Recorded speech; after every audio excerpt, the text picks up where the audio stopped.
여러분, 나이 40을 넘기면 인생이 달라집니다. 20대에는 열정과 가능성이 있었고 30대에는 부딪히며 배우는 시간이었습니다. 하지만 40대는 다릅니다. 이제는 책임이라는 단어가 무겁게 내려앉습니다. 내 인생만이 아니라 가족의 삶, 부모님의 노후, 그리고 자녀의 미래까지 짊어져야 하는 나이가 바로 40에서 50대입니다. 이 시기에 돈은 단순히 숫자가 아닙니다. 돈은 체면이고 자존심이고 책임입니다. 돈이 없다고 해서 당장 죽는 것은 아니지만 어떤 순간에는 그 부족함이 너무도 잔인하게 드러납니다. 그리고 그 순간은 우리를 비참하게 만들 수 있습니다. 오늘은 바로 그 이야기를 해드리려고 합니다. 40살 넘어 돈 때문에 비참해지는 순간. 그리고 그 순간을 겪지 않기 위해 지금 우리가 준비해야 할 것들 말입니다. 첫 번째, 아프고도 병원비 때문에 참아야 할 때. 여러분, 혹시 이런 경험 있으십니까? 몸이 분명히 보내는 신호가 있습니다. 가슴이 답답하고 어지럼증이 반복되고, 허리가 아프면서 다리까지 저릿하고 계단 하나 내려가는 것도 힘겨워지는 순간들. 누구라도 이 정도면 병원에 가야 한다는 걸 압니다. 그런데도 발길이 병원으로 향하지 않습니다. 왜일까요? 바로 병원비가 무섭기 때문입니다. 혹시 큰 병이면 어쩌지? 그럼 검사비랑 약값은 얼마나 나오려나? 보험을 들어놨지만 과연 얼마나 받을 수 있을까? 앞으로 얼마나 더 돈이 들까? 이런 걱정이 머릿속을 가득 채우면 결국 선택은 단순합니다. 진통제를 먹고 파스를 붙이고 대충 참으면서 버팁니다. 그러나 여러분, 이건 단순히 아픈 몸을 참고 넘기는 문제가 아닙니다. 이것은 우리가 건강보다 통장을 먼저 걱정해야 하는 삶으로 내몰린다는 뜻이고, 결국 인간의 존엄이 무너지는 순간입니다. 50대 중반의 한 남성분은 늘 소화가 잘 안 된다고 했습니다. 나이가 들면서 소화력이 좀 떨어지나 보다. 스스로 진단하고 약국에서 소화제만 사 먹었습니다. 병원 갈 돈이 아까웠기 때문입니다. 하지만 어느 날 회식 자리에서 갑자기 쓰러졌습니다. 병원으로 실려갔을 때는 이미 위암이 상당히 진행된 상태였습니다. 의사는 이렇게 말했습니다. 건강검진을 정기적으로 하셨거나 조금만 더 일찍 병원에 오셨으면 좋았을 텐데, 몸이 많이 힘들었을 텐데 왜 병원에 일찍 오시지 않았냐고 말이죠. 그분이 침대에 누워 가장 많이 한 말은 이거였습니다. 그때 5만 원 아끼지 말고 병원을 갔어야 했는데, 그게 내 인생을 갈랐어. 우리는 종종 아픈 몸을 참고 넘기면서 돈을 아꼈다고 생각합니다. 하지만 그건 돈을 아낀 것이 아니라 사실 삶을 갉아먹은 것입니다. 건강을 잃으면 돈이 아무 소용 없습니다. 그러나 돈이 없다는 이유로 건강조차 지키지 못한다면 그것만큼 비참한 일이 어디 있겠습니까? 아플 자유조차 없는 삶. 이 말이 주는 무게를 깊이 느껴보시기 바랍니다. 돈이 없어서 단순한 진료조차 미루고 스스로를 방치해야 하는 삶. 그것이야말로 우리가 반드시 피해야 할 가장 큰 비극입니다. 두 번째, 자녀 교육 앞에서 무력해질 때. 이 순간은 더 쓰라립니다. 바로 자녀 교육 앞에서 무력해질 때입니다. 아이들이 자라는 걸 지켜보면 부모의 가슴에는 희망이 피어납니다. 이 아이는 음악에 재능이 있구나. 수학 문제를 푸는 걸 즐기네. 더 배우면 잘하겠다. 그림을 그리면 눈빛이 달라지는데 예술 쪽으로 키워야 하나? 아이의 작은 변화에서 미래를 상상하고 그 가능성에 설레는 게 부모의 마음입니다. 그런데 그 희망이 눈앞에서 무너지는 순간이 있습니다. 바로 돈 때문에입니다. 학원비, 교재비, 진학비. 이 모든 것이 부모의 어깨를 짓누릅니다. 다른 집 아이들은 피아노, 영어, 미술, 태권도까지 배우는데 내 아이는 하나 선택할 때마다 고민을 해야 하는 상황. 그때 부모는 아이 눈을 마주치기 어렵습니다. 미안하다는 말을 수없이 되뇌지만 정작 아이에게는 말하지 못합니다. 어떤 아이가 바이올린을 배우고 싶다고 했습니다. 친구가 연주하는 모습을 보고 눈을 반짝이며 말했죠. 그 순간 부모는 가슴이 철렁 내려앉습니다. 어떡하지? 한 달 레슨비가 30만 원이라는데, 지금도 생활비가 빠듯한데, 결국 부모는 한숨을 쉬며 이렇게 말합니다. 미안하다, 우리 집 형편이 안 돼서. 그거 말고 다른 거 하면 안 될까? 그때 아이는 단순히 악기를 배우지 못한 게 아닙니다. 꿈꾸는 법 자체를 잃어버립니다. 아, 나는 하고 싶어도 할 수 없는 사람이구나. 이 깨달음이 아이의 마음에 자리 잡는 순간 그 아이는 세상 앞에서 한 발 물러서게 됩니다. 가난이 대물림되는 가장 큰 지점이 바로 여기입니다. 부모의 통장이 아이의 가능성을 막아설 때 그 순간 부모도 무너지고 아이도 함께 무너집니다. 물론 돈이 전부는 아닙니다.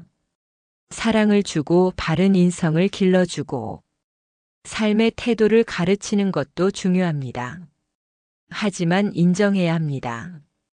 현실의 교육에는 돈이 필요합니다. 사랑만 있으면 된다는 말은 아이의 미래를 책임져 주지 못합니다. 부모로서 가장 가슴 아픈 순간은 내 아이의 가능성을 보면서도 그 길을 열어주지 못하는 순간입니다. 그때 부모는 자책합니다.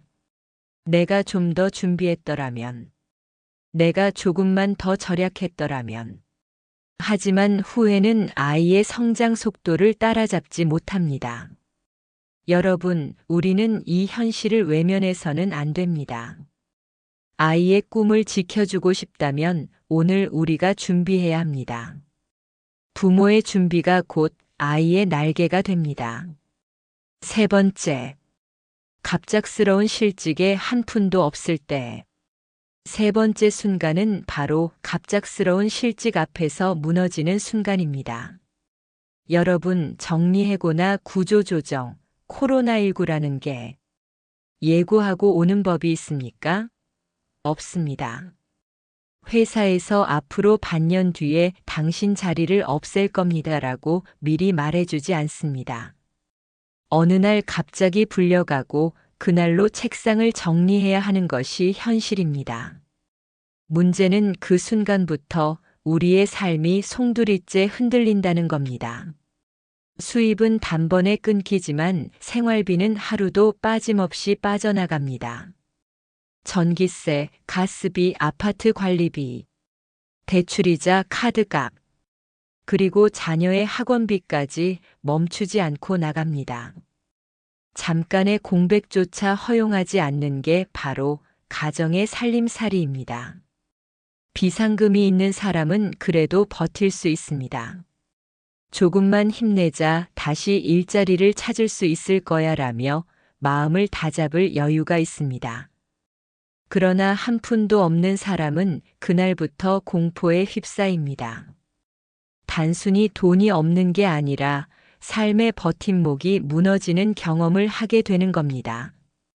한때는 내가 가족의 든든한 가장이었고 회사에서 인정받던 직원이었습니다.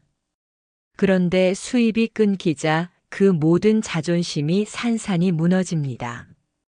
아침마다 출근하던 습관이 사라지니 하루가 길고 불안합니다. 점점 자신감이 떨어지고 가족을 바라보는 눈빛에도 죄책감이 스며듭니다. 제가 실제로 들은 이야기를 말씀드리자면 40대 후반의 한 가장이 코로나19로 회사를 떠났습니다. 처음엔 금방 다시 일자리를 찾을 수 있겠지라고 생각했습니다. 경력도 있고 능력도 있다고 믿었으니까요. 하지만 현실은 냉정했습니다. 나이는 많고 경력은 애매해 쉽게 취업할 수 없었습니다. 문제는 시간이 지날수록 통장의 숫자가 바닥을 드러낸다는 겁니다. 예전에는 아무렇지 않게 쓰던 돈이 이제는 가족 간의 눈치 싸움으로 이어졌습니다. 저녁 식탁에서 아이가 이거 사도 돼? 라고 묻는 순간 공기가 무거워졌습니다. 작은 지출에도 큰 싸움이 나고 대화는 점점 줄어들었습니다. 돈이 부족해지면 단순히 생활이 어려워지는 게 아닙니다. 가정의 평화와 사랑조차 흔들리기 시작합니다. 여러분, 수입이 끊겼을 때 우리를 끝내 지켜주는 건 통장의 숫자입니다. 그 숫자가 우리의 자존심을 지켜주고 다시 일어설 힘을 줍니다. 비상금 없는 삶은 마치 안전벨트 없이 고속도로를 달리는 것과 같습니다. 평소엔 괜찮아 보일지 몰라도 사고가 나는 순간 돌이킬 수 없습니다. 그러니 지금부터라도 준비해야 합니다. 비상금은 사치가 아니라 생존입니다. 오늘의 작은 절약이 내일의 존엄을 지켜주는 안전벨트가 됩니다. 네 번째, 부모 요양비나 장례비 앞에서 망설일 때 마지막 순간은 가장 아프고 가장 무거운 주제입니다. 바로 부모 요양비나 장례비 앞에서 무너질 때입니다. 우리는 늘 부모님이 건강하게 곁에 계실 거라 생각합니다. 밥상을 차려주시고 손주를 안아주시고 잔소리도 하시며 늘 든든하게 서 계실 것만 같죠. 하지만 현실은 우리의 기대보다 훨씬 빨리 찾아옵니다. 어느 날 갑자기 부모님의 거동이 불편해지거나 치매 진단을 받으시거나 큰 병으로 입원하게 되면 그 순간부터 이야기가 달라집니다. 그때 필요한 건 효심만이 아닙니다. 바로 돈입니다. 효도하고 싶은 마음은 가득하지만 그 마음만으로는 간병인을 부를 수도 요양시설을 마련할 수도 없습니다. 실제로 요양원 상담을 가보면 한 달 비용이 100만 원, 200만 원이 우습게 듭니다. 부모님이 몇 년 혹은 10년 이상 요양이 필요하다면 그 금액은 천문학적으로 불어납니다. 간병인을 쓰지 않고 가족이 직접 모신다고 해도 문제는 간단하지 않습니다. 누군가는 일을 포기해야 하고 그로 인해 또 다른 경제적 어려움이 찾아옵니다. 그리고 더 피하고 싶은 현실, 장례식도 있습니다. 갑작스럽게 닥치는 장례는 누구에게나 충격이지만 돈이 준비되지 않은 이들에게는 더 큰 고통이 됩니다.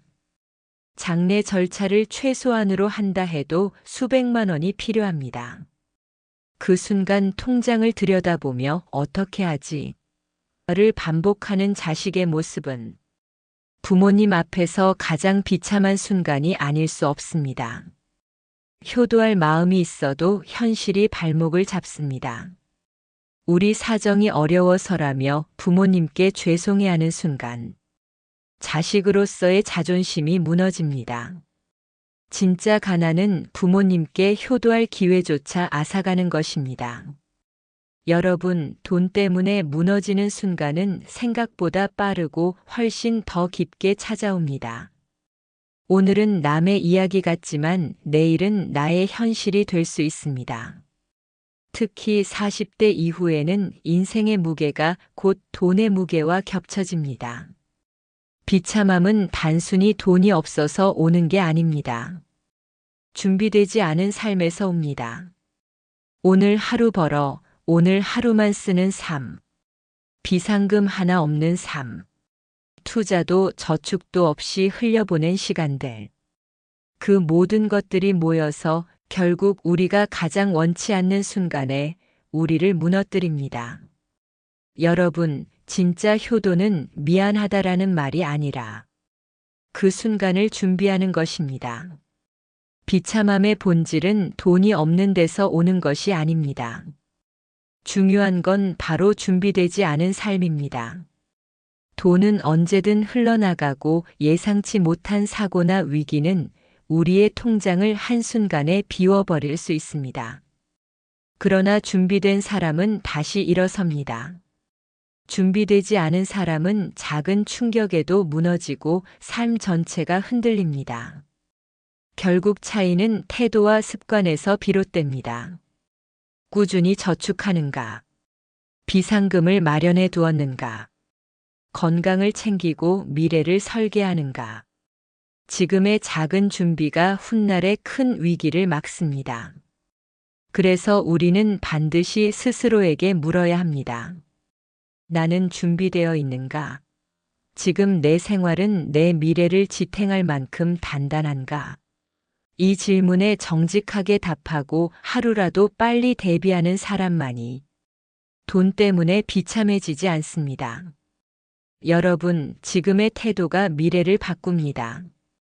돈이 전부는 아니지만 돈이 없을 때 드러나는 비참한 순간은 삶을 송두리째 흔듭니다. 그 순간을 피할 수 있는 방법은 단 하나입니다. 지금 준비하는 것, 지금 태도를 바꾸는 것. 그렇다면 어떻게 준비할 수 있을까요? 여러분께 몇 가지 현실적인 방법을 말씀드리겠습니다. 하나, 비상금은 무조건 따로 마련해야 합니다. 적어도 6개월치 생활비는 확보해야 합니다. 작은 금액이라도 자동이체로 모아두면 위기의 순간에 버틸 힘이 됩니다. 둘, 건강을 자산으로 관리해야 합니다. 돈보다 중요한 건 건강입니다. 정기 검진을 게을리하지 말고 생활 습관을 바꿔야 합니다. 건강은 돈을 아끼는 최고의 방법입니다. 셋, 수입의 다각화를 고민해야 합니다. 한 가지 수입원에만 의존하면 언제든 무너질 수 있습니다. 작은 부업이라도 시작하세요. 넷, 부모님의 노후와 내 노후를 함께 설계해야 합니다. 부모님께 드릴 수 있는 최소한의 대비책을 마련해야 죄책감에서 자유로워질 수 있습니다. 돈은 숫자 같아 보이지만 사실은 우리의 체면이고 책임이고 사랑입니다. 돈은 단순히 물질이 아니라 사람 사이의 관계를 지켜주는 버팀목입니다. 여러분, 준비된 사람만이 돈 때문에 비참해지지 않습니다. 오늘 이 이야기가 여러분의 마음속에 울림이 되어 작은 준비라도 시작하는 계기가 되기를 바랍니다. 구독과 좋아요를 눌러주시면 큰 응원이 됩니다. 힘내서 좋은 콘텐츠로 돌아오겠습니다. 인생누리는 여러분을 항상 응원하겠습니다. 시청해 주셔서 감사합니다.